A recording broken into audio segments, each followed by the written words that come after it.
Hey, beautiful people, and welcome to another episode of Mondays with Bond today. Excuse me. This is where we dive deep into life, love, liberty, democracy, and now more than ever, truth. Today, I want to shine a light on a powerful voice in our community, a woman who didn't wait for permission to start the conversation. She is the conversation. Her name is Donna Maxey. A native of Portland, a daughter of freedom seekers, founder of Race Talks, and an educator of the soul. She's been sowing the seeds of justice long before they were trendy, before hashtags became DEI consultants, before some folks even knew what microaggressions were.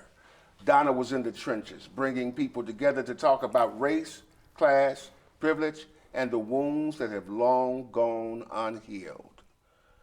When she heard the now famous demographic prediction that by 2040, people of color will outnumber whites in the United States, she didn't shrink back. She stepped up because she understood diversity without dialogue becomes danger. Inclusion without education, she is an educator, becomes illusion. Now, more than ever, progress without truth is just performance. So in 2011, with a handful of believers and a holy boldness, Donna launched Race Talks. Since then, over 50,000 participants have stepped into these brave spaces. Over 2,500 conversations have been held. Over 500 BIPOC leaders have been given a mic and a platform. And today, we get to hear from the woman herself who made all that possible. Donna Maxey, welcome to Mondays with Mondane. Yay! Gosh, I'm impressed, whoever that was. Donna, you came from a legacy of strength and survival. Your parents fled Jim Crow, Texas, and came to Oregon, not knowing that Oregon's racism was written in the very Constitution. What did growing up in the environment teach you about justice, resistance, and the power of voice?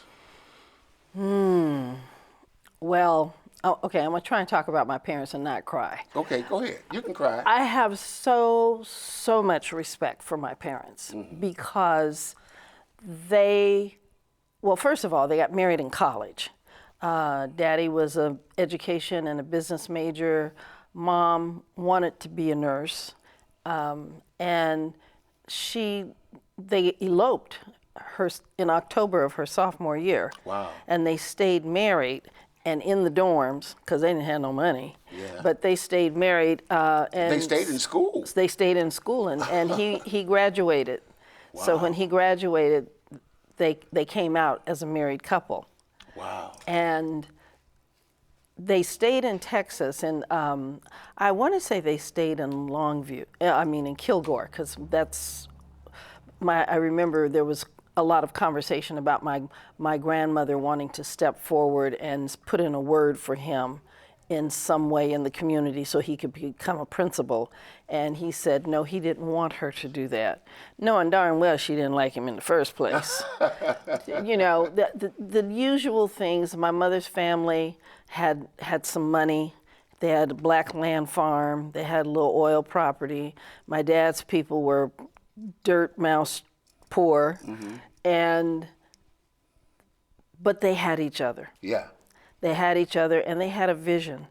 And I always think of the scripture being equally yoked. Those people were equally yoked, both equally strong, both equally committed. And, you know, she never had to worry about where the money was coming from. Yeah. She never had to worry who was protecting her. She never had to worry about her children. She felt comfortable. And he never had to worry about where the food was being cooked, whether she had his back. This man did not even know what size shoes he wore. Wow. Because she did everything for him. My God. You know, you've been an educator for decades. What changes, good or bad, have you seen in the way our schools teach race, history, and justice? Are we raising liberators or just graduates? That's a good question. I think that we have. I have so many mixed feelings about the teaching of race, and who can and who should teach it, and how it should be taught. As I see it, there's a whole different group of people. We're of an age. I'm 76, and I'm 42. Yeah. Yeah. Okay. I believe you. I believe you. You can. I'm gullible. But I always say my parents are from the old country. They're from the South. I get you. And that is the old country. There is a difference in the people who come from the old country. Yes, ma'am. And the people. And while I was born here, yes, ma'am, I was raised like I was in the old country. Oh, yes, ma'am. And so there is a difference in how we see ourselves and what our task is. Yes. And I remember reading somewhere that if a black teacher is in a building, even just one black teacher, that the behavior improves, the academic scores improve, everything builds, because black teachers, for the most part, are not coming in with the Clarence Thomas attitude of, I made it on my own, and I'm on my own. I'm the only one here. So how race should be taught and who should teach it, I think everybody should be teaching the truth about what is.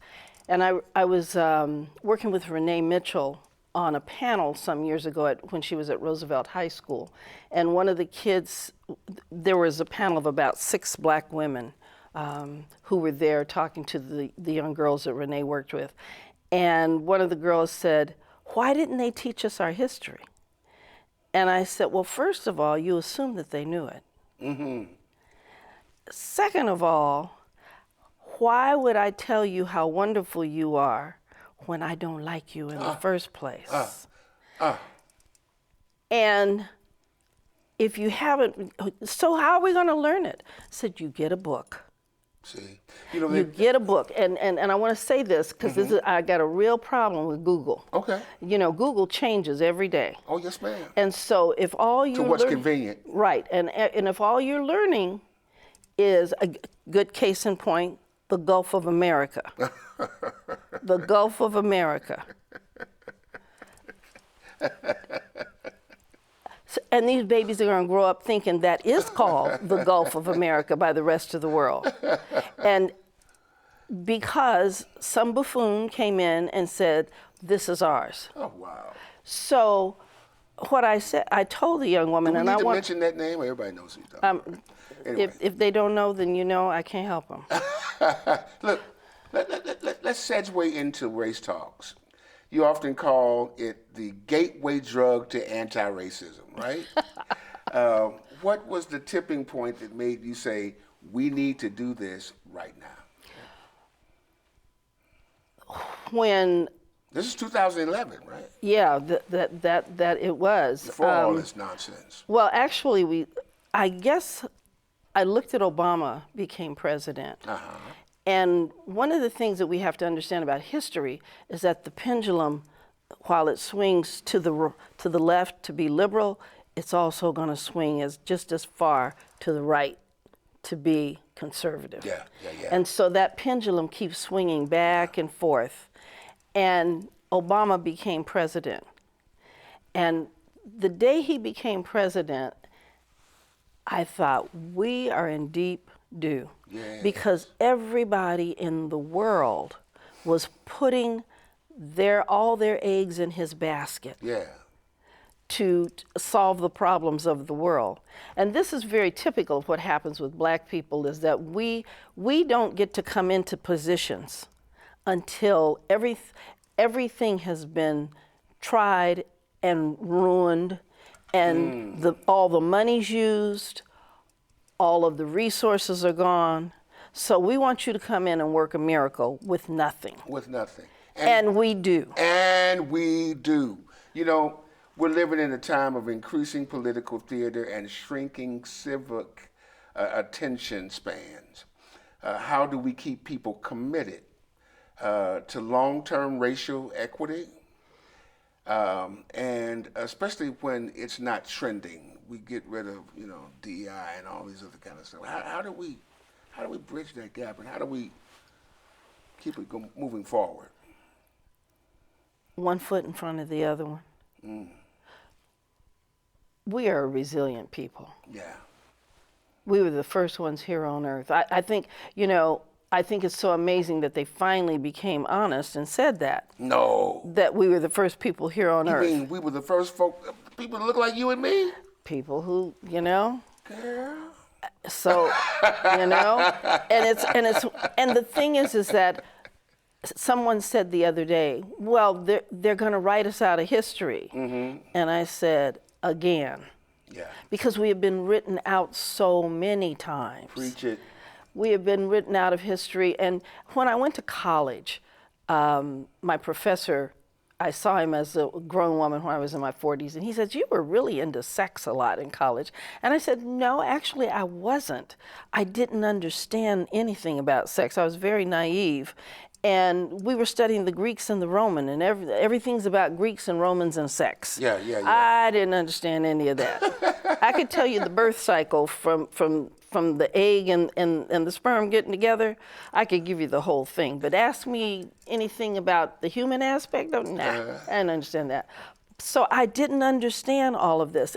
And what was so amazing to me was this whole idea of Remus and Romulus, that they suckled from a wild dog, and that's where they got all this knowledge. Because, you know, I'm like, how did the Greeks and the Romans, they just were being cave people and stuff, how did they get all this knowledge?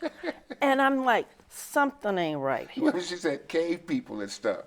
You know? Something's not right. So I started learning. My sister, my eldest sister, Galena, taught me some things, and I started doing more research and reading more books, and like, wait a minute. And then I got to meet Dr. Ben Jokanan and read about Francis Cress Welsing and a number of people of great authority. And I mean, I had known about my heroes here in the United States that were fighting all of the inequities that we as Black people face. But I started finding out about our connection to Africa, and that it was a lie that all we did was run around saying ooga booga and carrying a spear. And naked. Right. And so we've been written out. Yeah. We've been written out so many times. But what did my sister say? Now I just went blank on her name. I'm looking at her. And still I rise. Maya Angelou. Maya Angelou. Yes. And still I rise. And still we rose. You know what was one conversation in Race Talks that reminded you why your work and this work that we're doing, why does it really matter? Oh gosh, I can't even tell you one that mattered so much. There were so many talks that my heart was in all of them. Yeah. And they were current events that were happening at the time. Yeah. I just saw a newspaper article from when we did the talk about the Williams Avenue, when they were putting the bike lane in. Yeah. Oh yeah, we jumped into that one. I remember that. Yes, we had the bike people come when the police chief came. Yeah. I think it was Dan Reese. Yeah. Came and spoke. Yeah. He was a little shocked when he walked in the room. He was working with Baruti Athari. I think Baruti was his chief of staff, and he walked in and was stunned to find out that there were so many people in that room. And then we had one person who wanted to stand up and challenge him while he was speaking. And I had to say, excuse me, we don't do that here. If there's something you disagree with the speaker, then you have the right to, there's a Q&A. If you want to come up afterwards, you can do it. So and one that did really, that, you know, and thinking about that and that particular incident was about how race is so ingrained in so many different things. When we did, remember when we were doing the fluoride in the water? Yeah, yeah. I had someone who was the person holding all the community meetings and call me up and say, how are you doing this? How are you holding these meetings? And you don't have any problems. And I had to think about that. And I thought, we don't have problems at Race Talks. Except for a recent incident, which I shall not go into, we have never had a problem at Race Talks. Tell us about it. No. Look. The names will be withheld to protect the guilty. But you know, we have never had an incident, and I think it's because some of our ground rules, which are, you know, agree to disagree. Yeah. That everybody has the right to speak and have an opinion. Yeah. And that it is a discussion that has to happen. And so all of the discussions that we have had, we've talked about everything from golf, outdoor sports, politics, fashion, medicine, you know, the bike lanes, the police. Yeah. Pick a number. We have done all of those. Stuff that matters, and Yes. stuff that matters to people. As you look at Black America today, where are we winning, and where are we falling behind? Spiritually, economically, politically, where do you see us headed now? That's a loaded question. I don't ever see us falling behind. Yeah. Sometimes we stutter step. Sometimes we might almost feel like we're falling, but we're not. We're always moving ahead. Yeah. And I see, and this has happened traditionally in our society, that there are certain things that are put up to make us Yeah. have an opinion of ourselves Yeah. that is not as high as it should be. Yeah. And what I will speak to is rap Yeah. and the movies and Yeah. the videos. Yeah. Rap is okay, Yeah. but all of this thugamug, as I like to call it, and you know, the chains and the diamonds and killing each other and pretending to be a hoodlum, that's not really who our people are. Yeah. That's not really what we've been about. But this is the image, and by playing, the rappers playing this, I'm big bad and you know, I carry a gun. Now they're killing each other. Children are thinking, I want to grow up and be like this. And so, and then we've exported an image of us that is not who we are. If you notice, when we have African people who come to this country, they do not see a connection with us. Yeah. And I've talked about it with them, and you know, you know me, I'm crazy. I'm like, hello, how are you? You know, and we have a discussion about it. And part of it is that the only way that they know about the American Black person is through the movies, the videos, you know. Yeah. That's what they know about and we us. will talk about what they teach them in immigration classes coming in about us. So because it's not Black people that are in those welcoming committees. There you go. So they don't know who we are, and so the people who are in those classes telling them they need to be afraid of us. Dr. King said the next great struggle would not be civil rights, but human rights. And how does that work connect with that prophetic vision? The reason he got killed was not because he was doing race work. Yeah. He got killed because he was starting to dabble in Vietnam. He got killed because he was starting to dabble in the garbage man strike. He was stepping out of what they considered his area, and looking and saying, this is incorrect. What they are afraid of is that, and I believe that the government that we have right now, the fact that Medicare has happened, I am so sorry about this storm that happened in Texas and in New Mexico, but people are starting to see that they are not being cared for. And so what's going to happen is that poor white people and people of color and immigrants are going to pull together. Yes. And it's going to... And join with us. And let us not get confused, because the middle class have a giant screw that's being turned. Yes, sir. And yes, so they are concerned about this, but they've set that in motion. Well, you know what? You've just described very perfectly the unsettling force. That's who it's going to be. Those classes of people who now realize that we're in this boat together. Look, lastly, you are undeniably an unsettling force. And when you talk like an unsettling forcer. When you first realized your voice, your truth, your presence had any kind of weight, what did that do to you? And when was that? When did you know that I got something to say and I'm going to say it? Well, when I was 4 years old. My dad was a barber, and I look back at some of the pictures of myself as a little girl. I was a cute little girl, had a head full of hair. My mother dressed me in these cute little dresses, starched to the nines, and I was a cute little girl. And You're a cute little woman. Well, aren't you sweet? You're beautiful.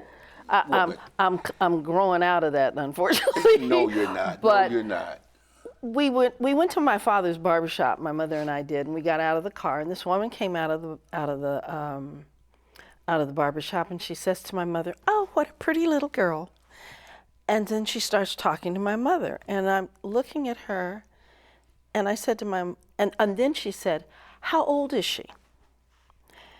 And my mother went to say something, and I turned to my mother and I said, "Why is she asking you how old I am? Doesn't she know I can talk?" And my mother was like, ask her. So the woman says, "So, how old are you?" I said, "I'm 4 years old." Then she went back to talking to my mother, and I turned to my mother and I said, "She didn't even ask my name." So at 4 years old, I knew okey doke when I saw it. At 4 years old, I had enough sense to say, you're not being for real. This isn't really what you feel. This is not really about me. You don't have my best interest. You don't even have my interest at heart. This is phony. And I called it out. And as my mother said, I never knew what was coming out of your mouth. You and your younger brother, I never knew. Those other three, I could pretty much guess, but you two, and I found out we're a little bit on the spectrum. Wow. So when did I find out my voice speaking up had power? It was in our family. We had family meetings. My parents were very progressive. And so we got to voice our opinion, even me at 4 years old. So you were taught that you had power. I was taught that I had power. And you respected what you were taught and understood, and it felt good, didn't it? Well, I also understood my voice had power, and that I needed to speak up and speak out, but that there was a responsibility that came with it. It had to be done in a certain kind of manner, and you had to do it in a way that people would listen to it and not fight the message or the messenger. That's exactly right. You know what? We are going to have you back to talk deeper about your family and the experiences that you've experienced on Williams Avenue and the store that your mom and dad owned. I love when you talk about those things, and John's barbershop, the barbershop down the street, and all this other kind of stuff. It was Geneva's then, or something like that. Actually, it was Maxey's, and then Cash Maxey. Okay. And then Geneva got her start in the barbershop there, and then she eventually left, and she and Paul opened Geneva's. Right. So and put it up on MLK.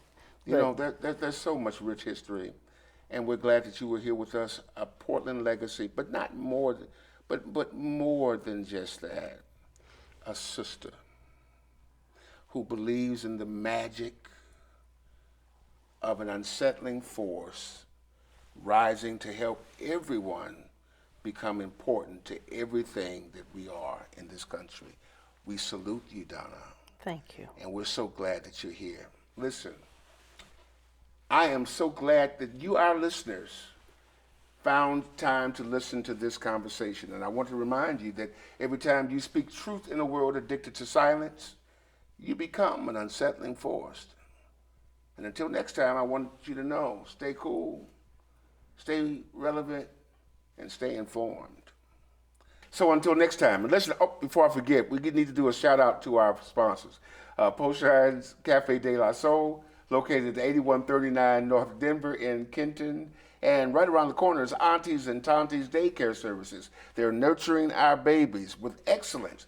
We have a Dawn Electric lighting our way forward. And, of course, Celebration Tabernacle. We can come and visit with me every Sunday morning at 11 o'clock a.m. And I want to give a shout out to our powerhouse team, Dion, Robin, Andy, and Paul, Miss Taviana. They all stand tall. None is greater, and they ain't small. And I appreciate them all. Follow us on Facebook and on YouTube right there. Turn on your notifications and never miss a beat. Here at Mondays with Monday, we just don't chase the beat, we make it. See you later. Bye-bye.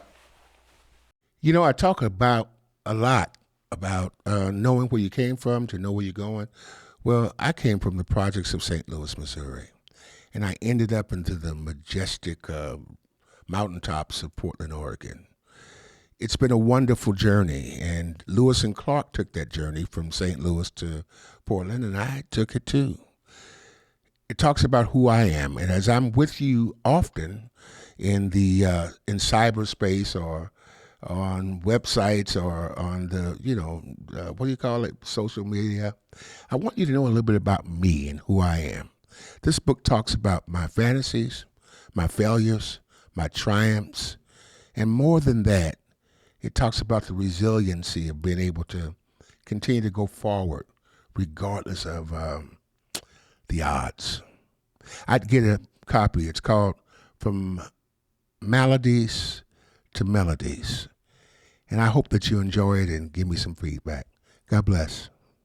Hey, it's time for you to come to Postshine. Check out that catfish sandwich. Oh my goodness, is that the shrimp po' boy? Man, look at that chocolate chip cake. Man, I need to get over to Postshine's at 8139 North Denver right now because this food looks delicious. Or call if you'd like, 503-978-9000. And don't miss it, you'll be sorry.